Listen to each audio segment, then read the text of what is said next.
إن الحمد لله نحمده ونستعينه ونستغفره ونؤمن به ونتوكل عليه ونعوذ بالله من شرور أنفسنا ومن سيئات أعمالنا من يهده الله فلا مضل له ومن يضلل فلا هادي له وأشهد أن لا إله إلا الله وحده لا شريك له وأشهد أن محمدا عبده ورسوله أما بعد يا أيها الذين آمنوا اتقوا الله حق تقاته ولا تموتن إلا وأنتم مسلمون يا أيها الناس اتقوا ربكم الذي خلقكم من نفس واحدة وخلق منها زوجها وبث منهما رجالا كثيرا ونساء واتقوا الله الذي تساءلون به والأرحام إن الله كان عليكم رقيبا يا أيها الذين آمنوا اتقوا الله وقولوا قولا سديدا يصلح لكم أعمالكم ويغفر لكم ذنوبكم ومن يطع الله ورسوله فقد فاز فوزا عظيما أما بعد فإن خير الحديث كتاب الله وخير الهدي هدي محمد صلى الله عليه وسلم وشر الأمور محدثاتها وكل محدثة بدعة وكل بدعة ضلالة وكل ضلالة في النار فأعوذ بالله من الشيطان الرجيم بسم الله الرحمن الرحيم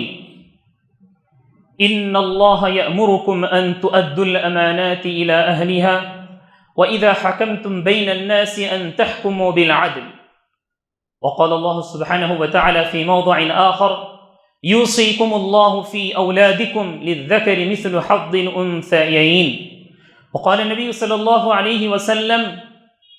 أعطي كل ذي حق حقه محترم بزرگوں، نوجوان بھائیوں، پردہ نشین ماؤں اور بہنوں، میں نے خطبہ مسنونہ کے بعد قرآن مجید کی 2 آیتیں پڑھی ہیں، پھر پیارے نبی صلی اللہ علیہ وسلم کی احادیث مبارکہ میں سے ایک حصہ میں نے آپ کے سامنے پڑھا ہے۔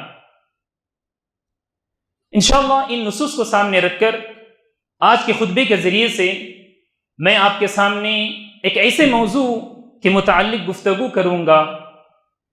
جس موضوع پر بہت ہی کم بولا جاتا ہے، بہت ہی کم اس پر گفتگو ہوتی ہے، بہت سے لوگ اس سے سستی برتتے ہیں، اس چیز میں بات کرنے کے لیے، اس سے ڈسکس کرنے کے لیے بہت سستی ہوتی ہے، اور اس موضوع کا تعلق ہر ایک کی زندگی سے ہے، فردن فردن، ایسا نہیں کہ اجتماعی طور پر اس کا تعلق ہو،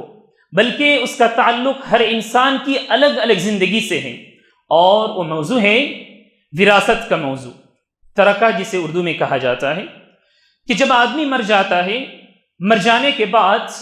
اس کا جو چھوڑا ہوا مال ہوتا ہے اس کو وراثت یا تو پھر ترکہ کہا جاتا ہے۔ تو اس چیز کو، اس مال کو تقسیم کرنے میں آدمی بہت سستی برتتے ہیں، بس اوقات ایسا ہوتا ہے انصاف کے ساتھ اس کی تقسیم نہیں ہوتی، جس کو جتنا ملنا چاہیے تھا اس کو اتنا نہیں ملتا، کہیں کسی پر ظلم ہوتا ہے تو کہیں کسی کو پوری طرح سے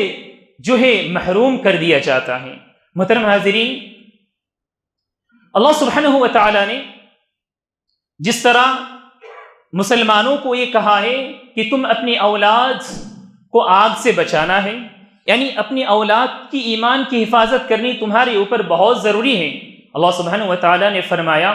یا ایھا الذین آمنوا قوا انفسکم واہلیکم نارا، تم اپنے آپ کو بچاؤ اس آگ سے جس کا ایندھن یہ انسان ہے اور کوئلہ ہے، پتھر ہے،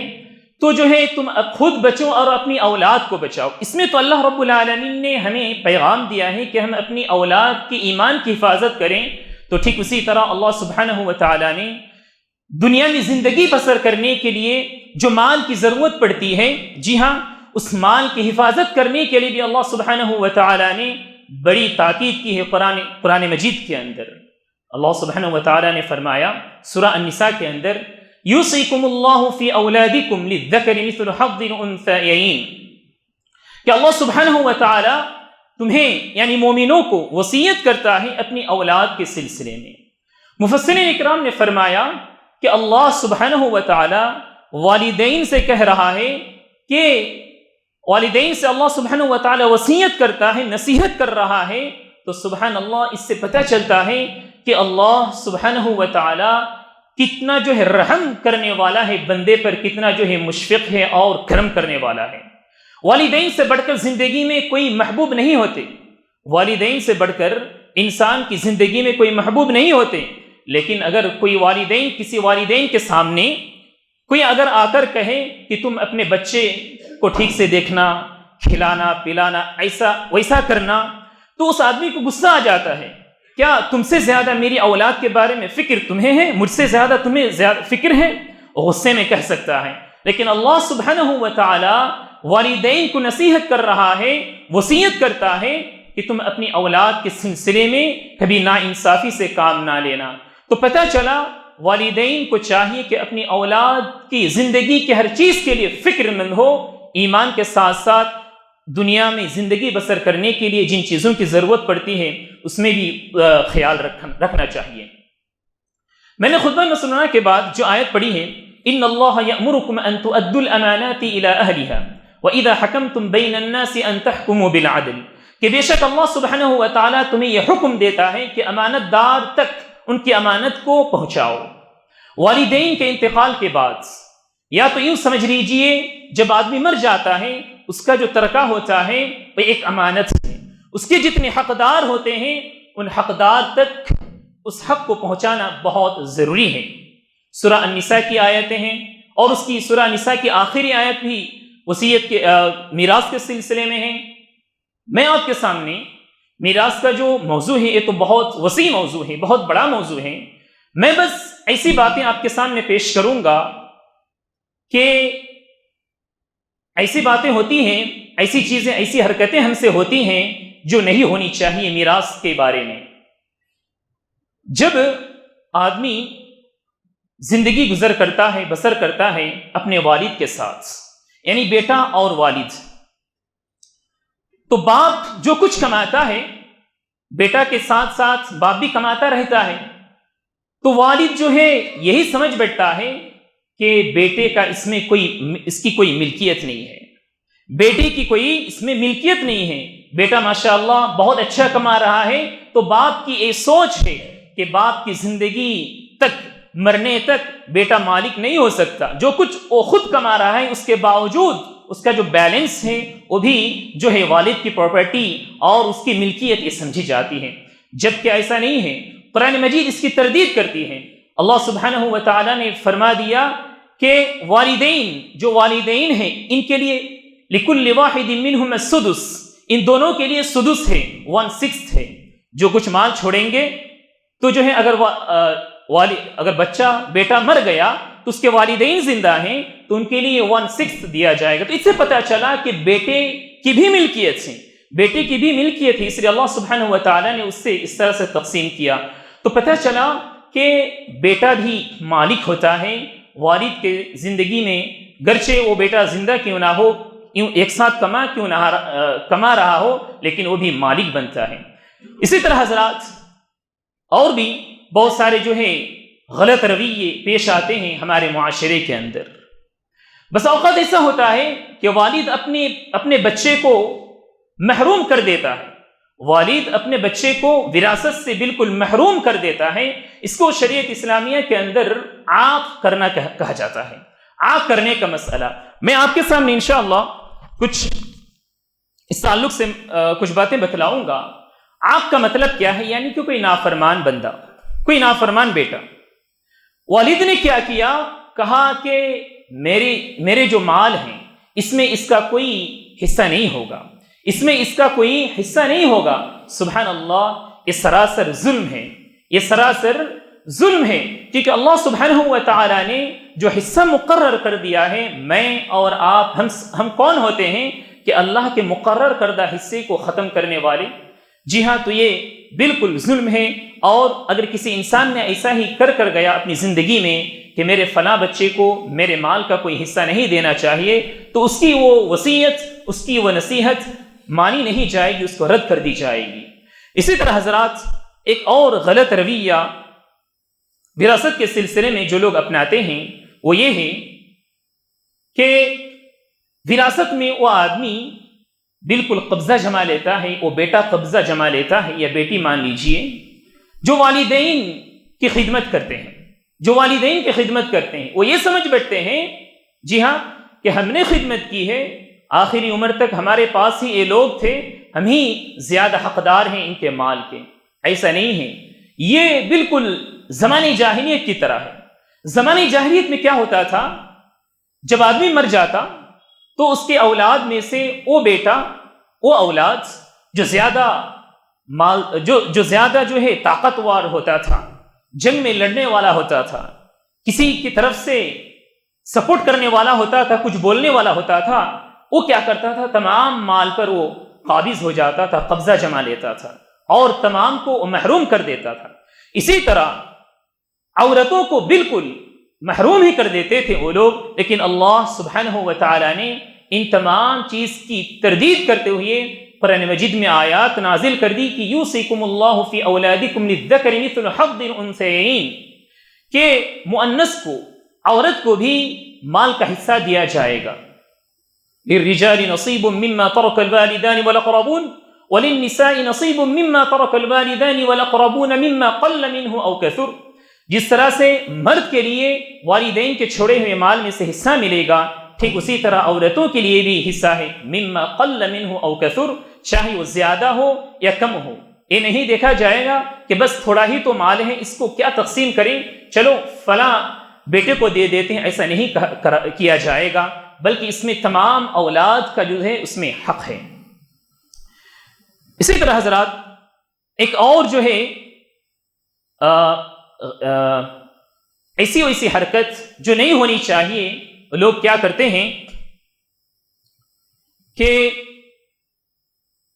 بیٹی کو پوری طرح سے، ہمارے زمانے میں دیکھا جاتا ہے، بیٹی کو جو ہے پوری طرح سے محروم کر دیتے ہیں۔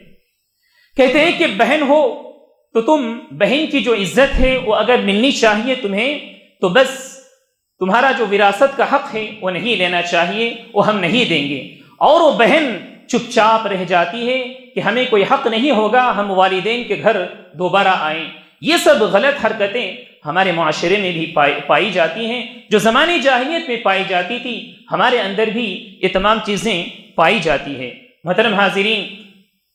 اسی طرح یہ بھی ہم دیکھتے ہیں ایک اور غلط رویہ اور غلط حرکت جو کسی والد سے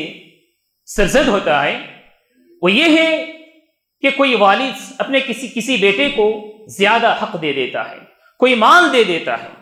یہ بھی بالکل منع ہے۔ پیارے نبی صلی اللہ علیہ وسلم کے زمانے میں ایک مرتبہ کا واقعہ ہے، نعمان بن بشیر رضی اللہ عنہ وہ آئے پیارے نبی صلی اللہ علیہ وسلم کے پاس اور کہا کہ میرے والد اپنے مال میں سے مجھے اتنا حصہ دینا چاہ رہے ہیں، یا اللہ کے رسول آپ گواہ بن جائیے۔ پیارے نبی صلی اللہ علیہ وسلم کے پاس نعمان بن بشیر رضی اللہ عنہ اور ان کے والد دونوں آئے، اور صلی اللہ علیہ وسلم نے پوچھا کیا تم نے ایسا ہی اپنے اور اولاد کے ساتھ کیا ہے؟ کیا تم نے ان کے برابر ان کو بھی دیا ہے؟ اور بہت سارے احادیث میں بھی اس کی وضاحت آتی ہے کہ ان کے والد نے ان کو ایک غلام دے دیا تھا۔ تو آپ صلی اللہ علیہ وسلم نے فرمایا ان کو جس طرح سے تم نے دیا ہے کیا دوسری اولاد کو بھی دیا ہے؟ تو انہوں نے کہا کہ نہیں۔ تو آپ صلی اللہ علیہ وسلم نے فرمایا کہ اتقوا اللہ اعدلوا، کہ اللہ سے ڈرو، اور اعدلوا فی اولادکم، اور اپنی اولاد کے مابین اور اپنے اولاد کے معاملے میں تم کیا کرو، انصاف سے کام لو۔ محترم حاضرین، اولاد کے بارے میں جو ہے بڑی تاکید آئی ہے شریعت اسلامیہ کے اندر، لیکن آدمی جو ہے اس سے جو ہے سستی برتتے ہیں، ایسی سستی اور کاہلی نہیں ہونی چاہیے۔ یہ ایک دوسرے کا ظلم مارنا ہے، اور ہم سب جانتے ہیں کہ اگر کوئی آدمی کسی اور کا کچھ مال یا کوئی حق لے لیا ہے زبردستی، کل قیامت کے روز اللہ سبحانہ و تعالی اس آدمی کو چھوڑنے والا نہیں ہے۔ اللہ سبحانہ و تعالی اس آدمی کو چھوڑنے والا نہیں ہے، بلکہ ہم نے تو یہ بھی معلوم کیا ہے حدیث کے اندر کہ ایک آدمی آئے گا۔ اس سے پہلے آپ صلی اللہ علیہ وسلم نے صحابہ سے پوچھا من المفلس، کہ مفلس کون ہے؟ مفلس کا معنی ہے بالکل غریب، فقیر، حقیر آدمی۔ تو صحابہ نے کہا جیسا کہ ہم سوچتے ہیں کہ جس کے پاس نہ دینار ہو نہ درہم ہو، آپ صلی اللہ علیہ وسلم نے فرمایا جینا نہیں، ایسی بات نہیں ہے، بلکہ مفلس تو وہ آدمی وہ ہے، لاچار آدمی تو وہ ہے جو کل قیامت کے روز بہت سارے اعمال کو اپنے ساتھ لے کر آئے گا، لیکن اس کے تمام اعمال کو اڑا دیے جائیں گے ذرات کی طرح، اس کی کوئی حیثیت نہیں ہوگی۔ کیوں؟ اس لیے کہ اس نے کسی پر ظلم کیا تھا، کسی کو مارا تھا، تو وہ مظلوم آدمی آئے گا اور جو ہے اور اس سے جو یعنی اس کے پاس جو اس کی نیکیاں ہیں اٹھا کر دے دی جائے گی۔ اس طرح سے دھیرے دھیرے جو ہے اس کے تمام نیکیاں ختم ہو جائیں گی۔ تو پیارے نبی صلی اللہ علیہ وسلم نے فرمایا یہ آدمی مفلس ہے، اس لیے کہ اس نے دوسروں کا حق مار لیا تھا۔ دوسروں کا وہاں تو کوئی مال نہیں ہوگا، مال دینے کے لیے نہیں ہوگا، بس کیا ہوگا، نیکیاں اٹھا کر دوسروں کو دے دی جائیں گی۔ تو سبحان اللہ، کتنی افسوس کی بات ہے ان لوگوں کے لیے جو لوگ اپنے آپ کو بہت چالاک ہوشیار سمجھتے ہیں کسی اور کے مال کو قبضہ کرنے پر، کہ چلو میں نے تو پیپرز میں ایسا کر دیا ویسا کر دیا، میں جو ہے اس کیس کو جیت لیا، میں نے اس کیس کو جیت کر یہ گھر میرے حصے میں آ گیا، یہ فلاں زمین میرے حصے میں آ گئی، بس پیپرز اور قلم کی ہیرا پھیری سے اس نے ایسا کیا ہے، لیکن اللہ سبحانہ و تعالیٰ کو اس نے یاد نہیں کیا، اللہ سبحانہ و تعالیٰ کا تقوی اس کے دل میں نہیں رہا۔ تو یہ آدمی اپنے آپ کو یہ جو روز زندگی ہم گزارتے ہیں دنیا کے اندر، اس کو سامنے رکھ کر اس نے ایسا کیا، جبکہ انسان کو معلوم ہونا چاہیے کہ دنیاوی زندگی جو ہے یہ جو ہے مسلسل والی زندگی نہیں ہے، استمراری زندگی نہیں ہے، بلکہ آج ہے تو کل مرنا ہے، اور دائمی زندگی وہ اخروی زندگی ہے۔ محترم حاضرین، اسی طرح ایک اور واقعہ ہے کہ آدمی کو کتنا فکر مند ہونا چاہیے اپنے مال کے بارے میں، اپنے اولاد کو دینے میں۔ ایک حدیث ہے کہ ابو سعید خدری رضی اللہ عنہ وہ آتے ہیں، پیارے نبی ابو سعید خدری رضی اللہ عنہ وہ بیمار تھے، پیارے نبی صلی اللہ علیہ وسلم ان کے پاس جاتے ہیں ان کی عیادت کرنے کے لیے، تو آپ صلی اللہ علیہ وسلم سے وہ کہتے ہیں، یا اللہ کے رسول، میرے وارثین تو کوئی نہیں ہے، بس میری ایک بیٹی ہی ہے، تو میں یہ چاہتا ہوں افاتصدق بثلثی مالی، کیا میرے مال کی 2/3 میں اللہ رب العالمین کے راستے میں دے دوں، صدقہ کر دوں؟ آپ صلی اللہ علیہ وسلم نے فرمایا کہ لا،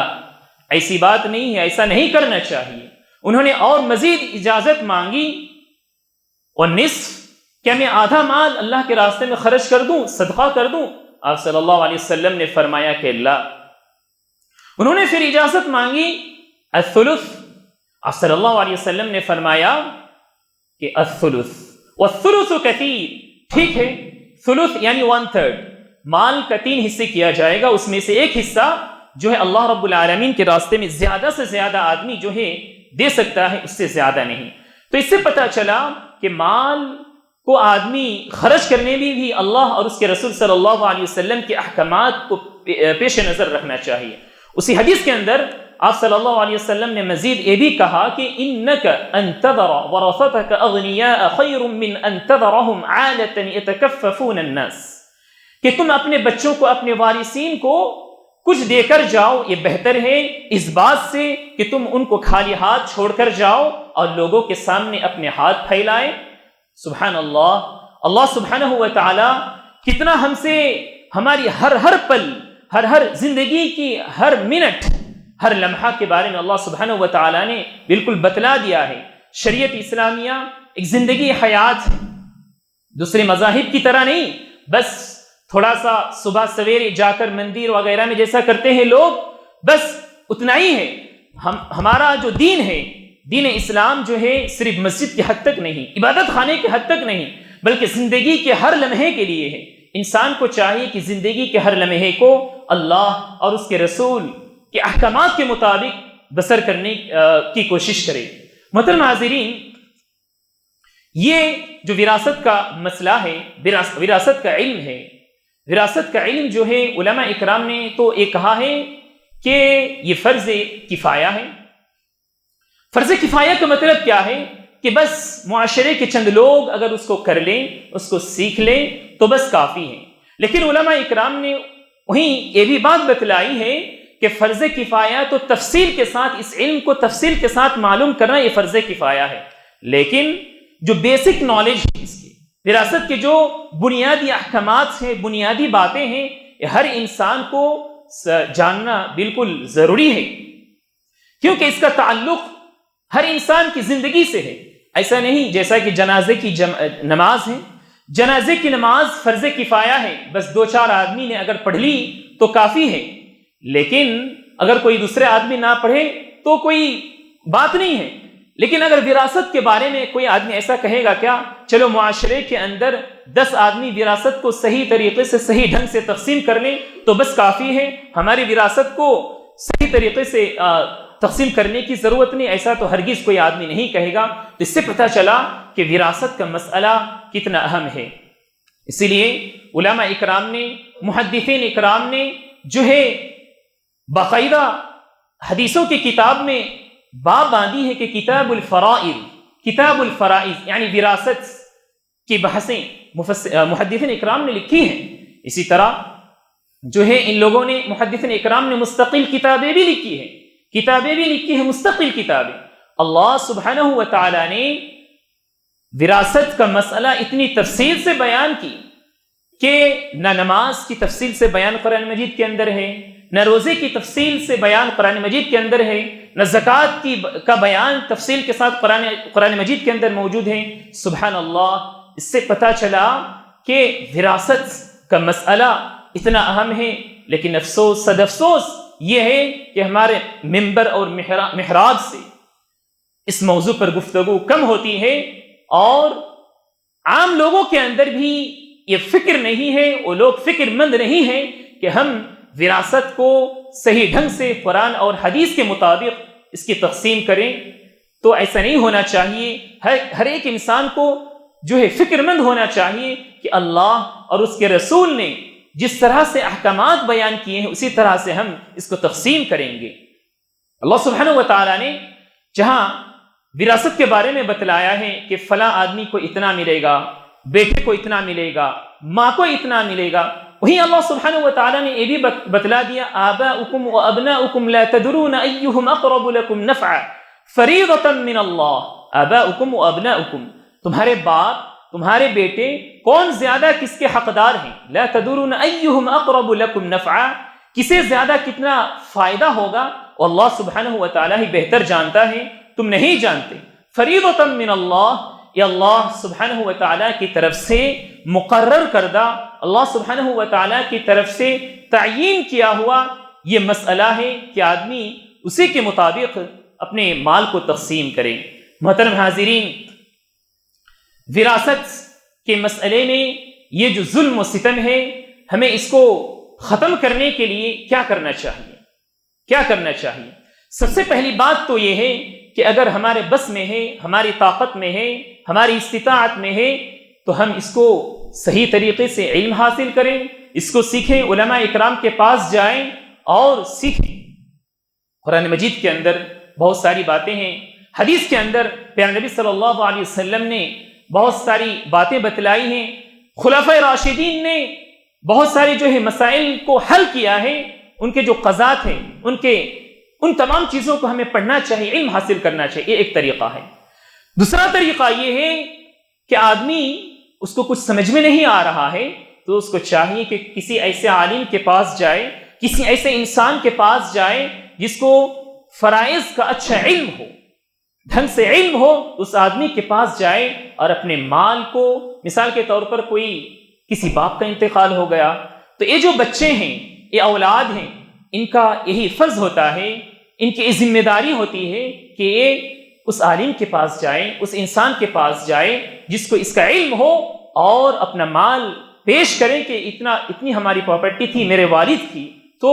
اس کو کس طرح سے تقسیم کرنا چاہیے۔ سب سے پہلے اس کا حصہ نکال لینا چاہیے کہ کس کو آدھا ملے گا، جی ہاں، کس کو 5واں حصہ ملے گا، جی ہاں، کس کو 6واں حصہ ملے گا، کس کو ثلث ملے گا، 1/3 ملے گا۔ یہ تمام چیزیں ان سے معلوم کر لیں، اس کے بعد اس کی تقسیم کریں۔ اگر ہم ایسا نہیں کریں گے تو جیسا کہ میں نے تھوڑی دیر پہلے کہا کہ اللہ سبحانہ و تعالیٰ کے پاس ہم مسئول ہوں گے، اور ہم نیکیاں تو کر کے جائیں گے، لے کر جائیں گے، لیکن وہ نیکیاں کوئی دوسرے آ کر ہم سے لے لیں گے۔ اور ایک بات یہ بھی ہے، یہ جو وراثت کا معاملہ ہے یہ کیوں اہم ہے؟ یہ اس لیے اہم ہے کہ یہ حقوق العباد ہے، یہ حقوق العباد ہے۔ ہم سب جانتے ہیں کہ جو حقوق ہیں، حق ہیں، یعنی فلاں کسی دوسرے کا حق مجھ پر کیا ہے، مجھے کیا کرنا ہے، کسی کے لیے اس کو حق کہا جاتا ہے۔ تو ایک تو ہے اللہ سبحانہ و تعالیٰ کا حق، اور ایک ہے کسی بندے کا حق۔ تو اللہ سبحانہ و تعالیٰ کے حق کو ہم نبھاتے ہیں، جیسا کہ ہم نمازیں پڑھتے ہیں، روزے رکھتے ہیں، زکوٰۃ ادا وغیرہ کرتے ہیں، اللہ سبحانہ و تعالیٰ کے حقوق میں سے ہیں۔ اسی طرح بندوں کے حقوق میں سے یہ بھی ہے کہ آدمی اس کے جو امانت ہے، اس امانت کو آدمی نبھائے۔ اس کو اگر صحیح سے نہ نبھائے تو اللہ سبحانہ و تعالیٰ کے پاس وہ بندہ پوچھے گا اور اللہ سبحانہ و تعالیٰ اس سے دلوائے گا۔ اور یہ بھی بات ہم سب جانتے ہیں کہ حقوق العباد میں اگر بندے سے اگر معافی نہیں ملی تو اللہ سبحانہ و تعالیٰ معاف نہیں کرے گا۔ سب سے پہلے مثال کے طور پر میں نے کسی کو گالی دی، مثال کے طور پر، تو اس کو میں نے ٹھیس پہنچائی، ظلم کیا اس کے اوپر میں نے، تو گویا کہ میری ذمہ داری یہی ہے، مجھے یہ کرنا ہے کہ اس آدمی کے پاس میں جاؤں اور معافی مانگوں، تب پھر اللہ سبحانہ و تعالیٰ کے پاس میں معافی مانگوں، کیونکہ میں نے اس پر ظلم کیا تھا۔ تو اللہ سبحانہ و تعالیٰ نے یہ تمام جو احکامات بتلائے ہیں یہ حقوق العباد سے ہے، حقوق العباد سے، بندوں سے۔ خلاصہ کلام یہی ہے، میں آپ کے سامنے اس موضوع کو اسی لیے چنا اور اختیار کیا کہ ہمارے معاشرے میں اکثر جگہ ہم نے یہ دیکھا ہے اس میں سستی ہوتی ہے، اور یہ سستی ہم سے چلی جائے اور ہم اس میں کاہلی نہ برتیں، ہم خود اس پر عمل کریں، ہمارے جو دوست و احباب ہیں ان کو بھی اس پر ابھاریں کہ مال کی تقسیم برابر کرنی ہے، کیونکہ مال کی بڑی اہمیت ہے قرآن اور احادیث کے اندر۔ اور اسی طرح اولاد کے بارے میں بھی ہر والد کو فکر مند ہونا چاہیے کہ ایمان کی حفاظت کے ساتھ ساتھ اس کی زندگی بھی کس طرح سنور جائے، سدھر جائے۔ تو اللہ سبحانہ و تعالیٰ سے دعا ہے کہ اللہ تعالیٰ ہم تمام کو ایمان و عمل کی حفاظت کے ساتھ ساتھ دنیاوی زندگی کی حفاظت کرنے کی بھی توفیق دے، آمین۔ اور ہمارے درمیان یہ جو سستی اور کاہلی ملتی ہے امانت کی نبھانے میں، اس کو اللہ سبحانہ و تعالیٰ ختم کر دے، آمین۔ اللہ سبحانہ و تعالیٰ